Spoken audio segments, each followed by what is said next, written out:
Today, I'm giving my honest review on Centennial College's business marketing program. And if you're new here, my name is Daniel, one half of being Daniel. We came to Canada as international students in 2019, and we're now permanent residents here in Canada. We talk about how to succeed as international students and new immigrants here in Canada, so if you like that content, consider subscribing. So today, I'm giving my 100% honest review of Centennial College's business marketing program. So when did I start and graduate? So I started last January 2020. That's the official start date of my school. And I graduated in June 2021. How much was the tuition fee? So the tuition fee was $17,000 Canadian. What did I think of the program? Well, to be honest, the program was good. To be honest, the first 2 semesters were super basic. You know, if you have a background in business or marketing, then you could find it easy. But again, that's subjective. I did have a background in marketing. That was my job in the Philippines for a while. And yeah, when I studied class, it was like, oh yeah, I know these things. You learn about the 4 Ps and everything. Pretty basic stuff. But again, that's coming from someone who had a career in marketing back in the Philippines. How were the classroom sessions conducted? So it was standard.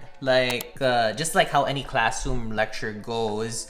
The professor stands in front, he discusses some concepts, he reads the PowerPoint presentation, then to keep the class alive, he asks you questions. Typical in-person class scenario. You play games like the professor will ask you to take out your mobile phone, then you play this game called Kahoot.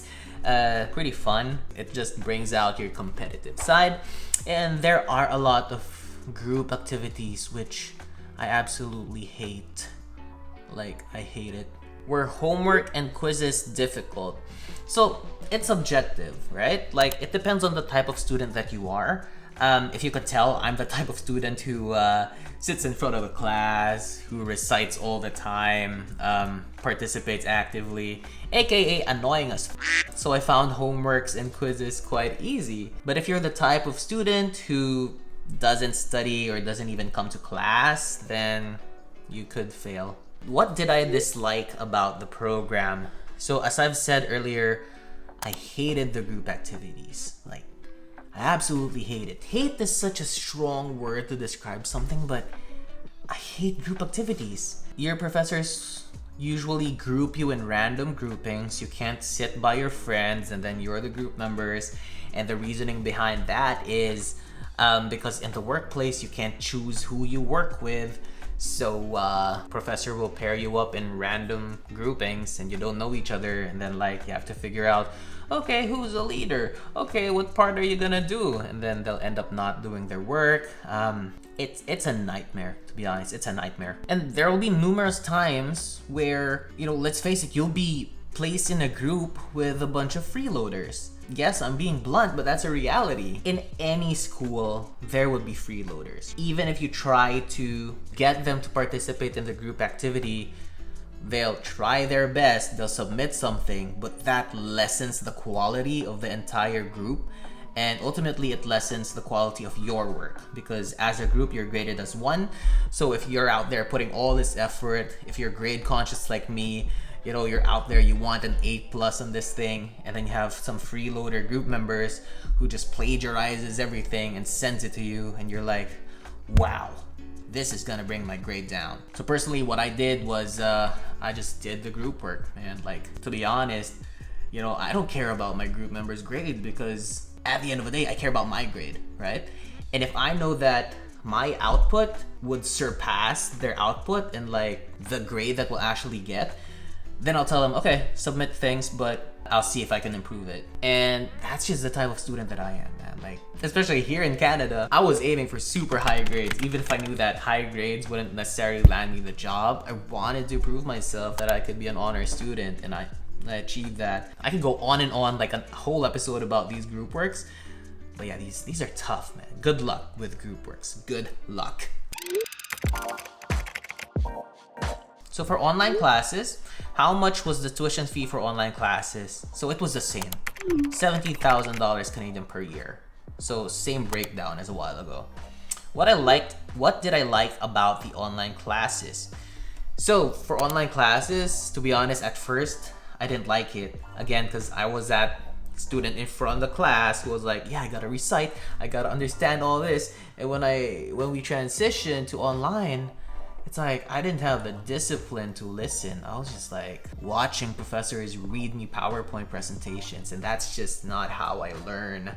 So initially I hated it, but after a while, I realized that for my 9 a.m. class, I can wake up at 8:55, just wash my face and go to class. That's it. And I love the convenience of that. Plus, I'm just at home, so I can just be in my pajamas all day. It was super chill. I loved online classes. So what did you think about online theoretical classes? So, to be honest, again, depending on the type of student that you are, you probably won't learn as much from online classes compared to in person. Again, that depends on what kind of student you are. If you're the type of person who logs onto class, turns off your camera, goes to sleep, and that's it, then of course you won't learn anything and you'll probably have bad grades or possibly fail. But if you're the type of student who still participates, and if you try your best to just wake up from your chair and be like, okay, I'm gonna participate, then you'll learn stuff. You'll learn. The lessons could get very dull because some professors, I'm not saying all, but some professors literally show you the PowerPoint slides and they read it for 3 hours and you paid 17,000 Canadian dollars for that. Not worth it. But still, I say not worth it, but again, it's worth it. If you just want to graduate, get your postgraduate work permit after, then worth it. Were homework and quizzes difficult for the online program? So it depends on the subject, but it was actually easier. Like when everything was online, there was no pressure to that vibe in class where everyone's just nervous and you're like, did you study for the quiz? And you're like, I did. I'm gonna fail. Nah, online was just like, here, do this online work, do it, pass it on the deadline. That's it. In terms of quizzes, during my time, they made quizzes easier just because it was online.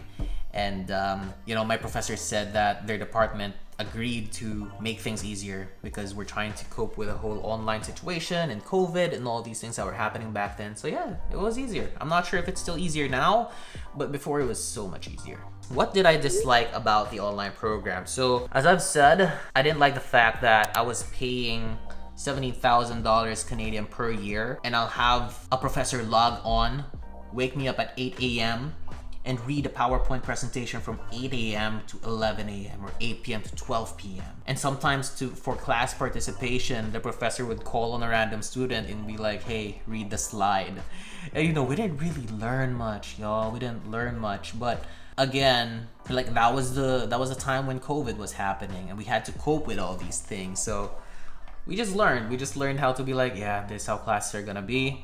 Let's just try to make it worth it. But I'm not saying that all Centennial professors are like that, just some of them. In fact, there are really good professors in Centennial College, and these professors who are really good really put the effort to make class as lively as in person. You would see them, they're energetic, they have a good camera, they have good audio, they're engaging everyone.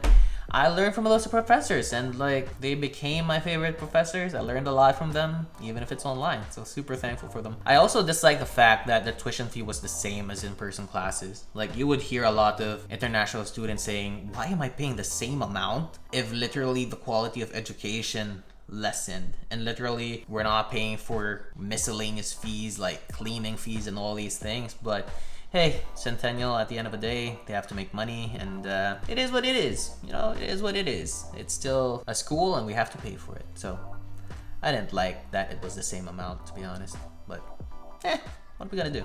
Lastly, I didn't like the human resource component of the program. So again, my course was business marketing, and then in your last, I think 2 semesters, I'm not sure if they changed it now, but you're gonna be hit with human resource courses. And during my time, those were the most difficult courses with the most requirements, with the most difficult quizzes and assignments. It took so long to finish all these assignments, and I didn't like that because I didn't go to business marketing to learn how to be an HR person. But again, some people might watch this and be like, hey, you have an HR course so you can be a human resource person even if you take up business marketing. Probably true, I don't know, but yeah, for me, I didn't like that. Like, during my last semester, my favorite subjects were like sales, marketing, career, and human resource just took out all the time in, you know, the requirements that I had to do, and I had to rant to my professor because I couldn't believe that I was spending more time in a subject that I didn't want to get into versus like these subjects that I was really into, like sales, marketing, careers, and all these things. Yeah, I didn't like that. Not sure if they changed it, but maybe I would have appreciated it if it wasn't so difficult. HR professors out there, maybe lessen the requirements for business marketing. I don't know, I'm just blabbering right now. Yeah, I didn't like that one. All right, so how many classes per day and per week? So during the first semester, I couldn't choose my schedule. We were placed in the block section, and I think that's still what's happening now. So I had class like 5 times a week with around, I don't know, 1 to 2 classes per day. But from the second semester to the last semester, I was able to choose my classes. And so my schedule was, I had class 3 times a week with 2 to 3 classes a day. Those are fun. Good times. So in conclusion, which is better, in-person or online classes? So my personal opinion is, if you really want to learn from school, then in-person classes are better. Why? Because it's the normal classroom setting. You can focus, you can ask questions, you can engage with your professor. You know, you're just there, you're present. So if you really want to learn, in-person classes are so much better. But if you just want to graduate and get things over with, get a job, then online classes are easier. They're so much better. They're faster, they're easier, you don't have to commute, there's no stress. It's just more convenient, super convenient. So it's 2 things. It depends on the type of student that you are, but I think now, well, currently, since Bea's in school again, they did a hybrid model where you're in Centennial College in person maybe twice a week, then online for the rest of the week.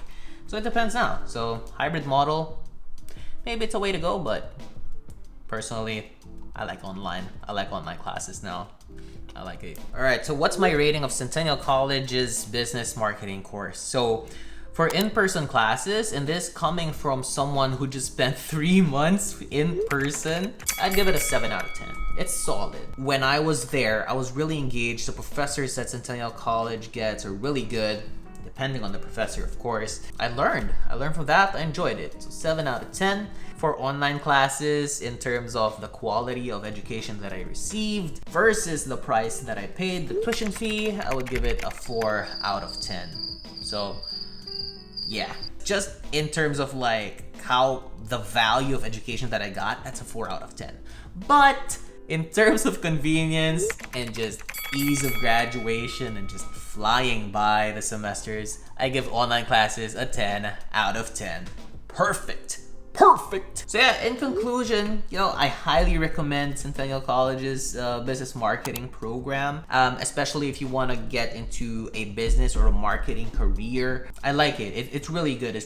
I think the main tip that I have here is don't get stuck on the notion that you can take this course and you'll land a career. What really helped me land a job was after classes, I would speak to my professors one-on-one. So they'd go on to their whole PowerPoint presentation, and then after that, after class, I'll literally go to them and I'll ask them questions of like, hey, I'm in first semester right now. How do I ensure that I get a job even before I graduate? Because that's my goal. I wanted to be a permanent resident here, and I knew that you needed a full-time job ASAP and keep that for a year to be a permanent resident, and that was my main goal. So all my professors, I'm like, hey, how do I get a job as early as now? What do I have to do to secure a job before I graduate? You know, that's why one of my favorite professors was my career professor. You know, once you have your careers course, your professor will just tell you, okay, create a LinkedIn, and that's it. You pass a course. But me, I took it a step further. I spoke to my career professor like twice, and that literally changed my life here in Canada. I told him, hey, this is my goal. How do I get here? What do I have to do now to ensure that I become a permanent resident, to ensure that I can have a job?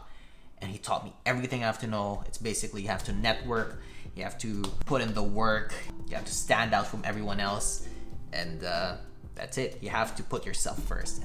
These are things that I could talk about in another video. But yeah, like Centennial College has great professors. You know, these are professors that have worked in executive positions in big companies like Procter and Gamble, Unilever, Bell, big digital agencies, big advertising agencies. So you just have to pinpoint which professors you jive with and you want to learn from, then you learn from them. You pick their brains, you learn from them, have coffee with them, understand what it takes to be successful, because Centennial College doesn't just get any professors. They get the best of the best. They try to get the best of the best, and some of them are. So yeah, make the most out of your professors, because they're not teaching you to give you a hard time. They want to impart their knowledge. It's your job as a student to extract that knowledge from them, not through the lessons they give you, but by sitting down with them, having a Zoom session, having coffee with them, and understanding exactly what you need to become successful here in Canada. And that's it for the video. If you liked it, hit the thumbs up button and consider subscribing on your way out. If you want to watch Bea's review of Centennial College's culinary management program, then click the button right here. If you want to know how to get scholarships in Canada, click whatever you see on screen right now. Thanks for watching. That's it for the video. Peace.